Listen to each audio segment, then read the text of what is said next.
अन्न दुनिया की सबसे कीमती चीज़ है। इस अन्न के लिए ही तो तमाम दुनिया दिन रात मेहनत कर रही है। दुनिया जिस पैसे के लिए भागती फिर रही है, ये अन्न उस पैसे से भी कीमती है। आप पैसे से कुछ भी खरीद सकते हैं, लेकिन पैसा खाकर भूख नहीं मिटा सकते। सोचिए, जब ये अन्न इतना कीमती है तो इसे उपजाने वाला किसान कितना अमीर होगा। लेकिन अफसोस कि किसान की हालत साल दर साल खराब ही होती जा रही है। अगर ऐसा ना होता तो किसान अपने बच्चों को खेत बेचकर बाहर पढ़ाने क्यों भेजता? क्यों ना वो उससे खेतों में ही काम करवाता? वो जानता है कि कृषि और किसान दोनों की हालत सही नहीं है। इन किसानों के संघर्ष को सिनेमा ने लोगों तक पहुंचाने की कोशिश भी की है। किसानों पर कई ऐसी फिल्में बन चुकी है जिन्हें देखने के बाद आप समझ सकेंगे कि एक किसान देश का पेट भरने के लिए क्या कुछ सहता है। तो स्वागत है आपका हमारे चैनल में। तो और आज हम आपको बताएंगे ऐसी फिल्मों के बारे में जिसके द्वारा किसानों की स्थिति दर्शाने की बहुत बेहतरीन कोशिश की गई है। तो क्या किसी गरीब का बच्चा स्ट्रॉबेरी खाने के बारे में भी सोच नहीं सकता? 2 बीघा जमीन एक किसान के लिए उसकी ज़मीन माँ समान होती है। वो अपनी जान भी दे सकता है, लेकिन अपनी ज़मीन को किसी और के हाथों में जाते हुए नहीं देख सकता। ऐसे में जब उस किसान से ज़बरदस्ती उसकी ज़मीन छीन ली जाती है, तब उसे कैसा लगता होगा? अगर आपको यह महसूस करना है तो आपको बिमल रॉय द्वारा निर्देशित फिल्म 2 बीघा जमीन जरूर देखनी चाहिए। 1953 में बनी यह फिल्म किसानों के विषय पर बनी पहली फिल्म थी। बलराज साहनी तथा निरूपा रॉय जैसे कलाकारों की मौजूदगी ने इस फिल्म को एक अलग ही स्तर तक पहुंचा दिया। यह फिल्म रविन्द्रनाथ टैगोर द्वारा लिखित बंगाली उपन्यास पर आधारित है। यह फिल्म गरीब किसानों पर साहूकारों के अन्याय की कहानी दिखाती है। आप इस शानदार फिल्म को यूट्यूब पर मुफ्त में देख सकते हैं। अपनी कहानी छोड़ जा, कुछ तो निशानी छोड़। मंथन यह फिल्म उन किसानों की कहानी है जो खेती के साथ साथ पशुपालन करके अपने परिवार का पेट भरते हैं। श्याम बेनेगल जैसे मंझे हुए निर्देशक के निर्देशन में बनी इस फिल्म की कहानी लिखी थी खुद श्याम बेनेगल ने, तथा फिल्म के संवाद फूटे थे कैफी आजमी की कलम से। यह फिल्म गिरीश कर्नाड, नसीरुद्दीन शाह, अमरीश पुरी तथा स्मिता पाटिल जैसे बेहतरीन कलाकारों के अभिनय से सजी हुई थी। इस फिल्म की सबसे खास बात यह है कि यह सिनेमा की इकलौती ऐसी फिल्म है जिसमें 5 लाख किसानों और पशुपालकों का पैसा लगा था। कहते हैं फिल्म बनाने के लिए किसानों ने 2-2 रुपये चंदा भी दिया था। मदर इंडिया इस फिल्म से भला कौन परिचित नहीं होगा। सिनेमा के बड़े पर्दे पर पहली बार नारी सशक्तिकरण का एक प्रबल उदाहरण इसी फिल्म द्वारा दिखाया गया था। भारत द्वारा ऑस्कर के लिए भेजी गई यह पहली फिल्म थी। इसे ऑस्कर के लिए नॉमिनेट भी किया गया, लेकिन कुछ कारणों से यह फिल्म एक वोट कम मिलने की वजह से ऑस्कर नहीं जीत पाई।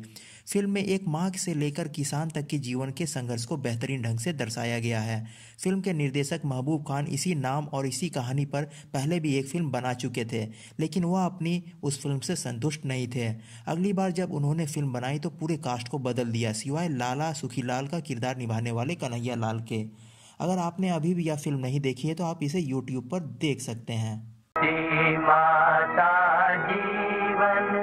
ग्राभिसा पाउस हिंदी सिनेमा की बात करें तो आपको किसानों के मुद्दे पर बनी उतनी फिल्में देखने को नहीं मिलेंगी जितनी अन्य विषयों पर बनती है, लेकिन इंडियन सिनेमा में बनी अन्य भाषा की फिल्में इस कमी को पूरा कर देती है।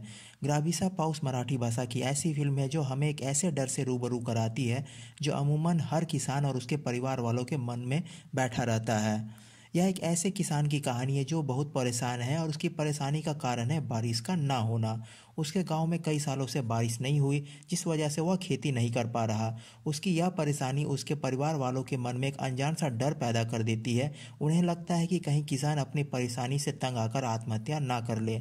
इसी डर की वजह से उसके परिवार वाले यह फैसला करते हैं कि वो किसान को कभी अकेला नहीं छोड़ेंगे और उसे हमेशा खुश रखने की कोशिश करेंगे।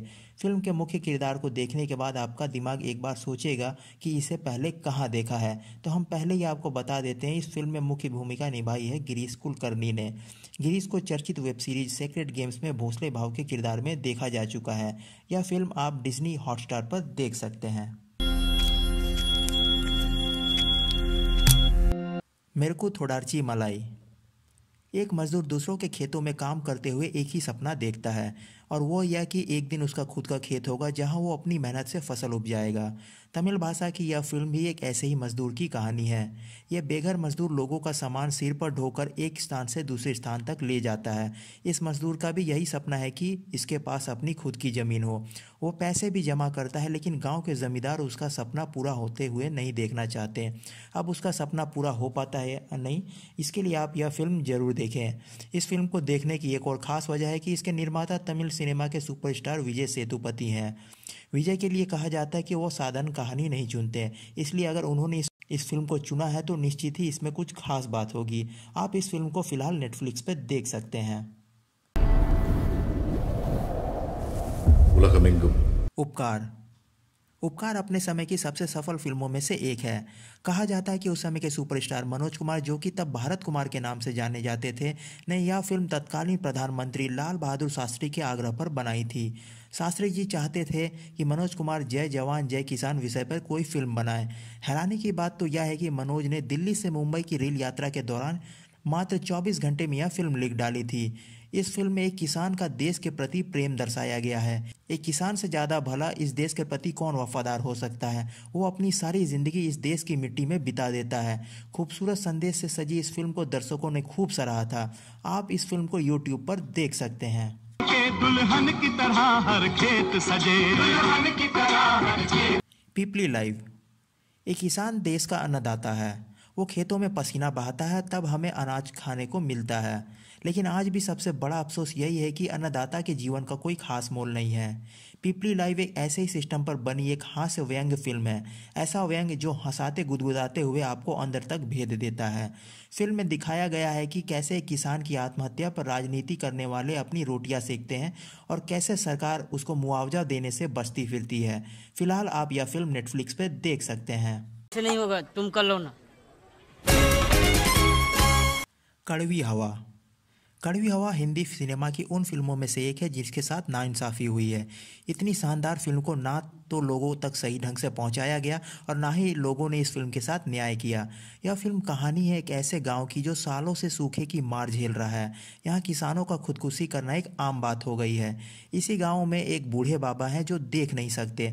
उन्हें हर समय यह डर लगा रहता है कि उनका बेटा भी इस सूखे और कर्ज से तंग आकर आत्महत्या ना कर ले। फिल्म में संजय मिश्रा की अदाकारी ने यह साबित कर दिया कि हमारे पास कलाकारों की कमी नहीं है, बल्कि कमी है तो बस इसे समझने वालों की। किसानों का दर्द बयान करते ही इस फिल्म को आप ZEE5 पर देख सकते हैं। मार हो गई हो। मैं बंजर। नीरोज गेस्ट। यह कोई फिल्म नहीं बल्कि एक डॉक्यूमेंट्री है। एक सवाल हर किसी के जहन में उठता है कि आखिर किसान आत्महत्या क्यों करता है।